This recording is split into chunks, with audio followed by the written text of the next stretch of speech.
Assalamualaikum dan selamat sejahtera. Nama saya Karissa binti Khairul Anam dari Sekolah Kebangsaan Jawi Sekolah Berprestasi Tinggi dari kelas 6 UN. Hari ini saya ingin berkongsi dengan anda sebuah buku yang sangat menarik dan seronok untuk dibaca yang berjudul Jack dan Pokok Kacang Ajaib, terbitan penerbitan Pelangi.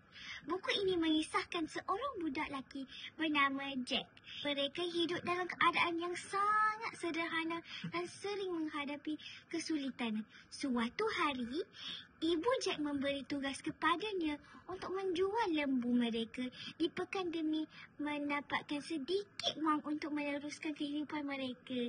Namun dalam perjalanan, Jack bertemu dengan seorang lelaki tua yang menawarkan biji kacang ajaib sebagai pertukaran lembu tersebut.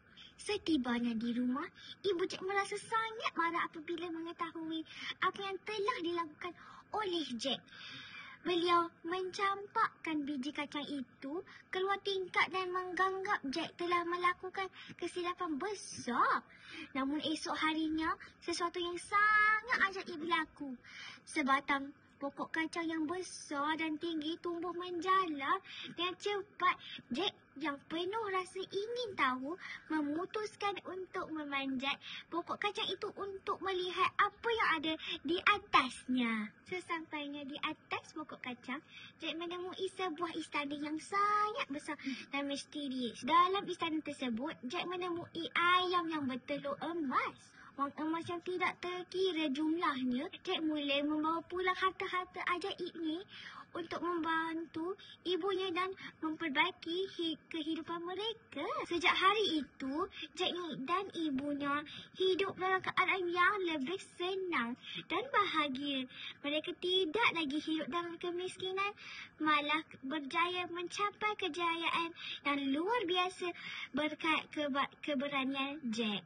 Cerita ini sangat kaya dengan pengajaran. Ia mengajar kita tentang keberanian yang luar biasa, kejujuran dan pentingnya melakukan kebaikan walaupun dalam situasi yang sangat mencabar.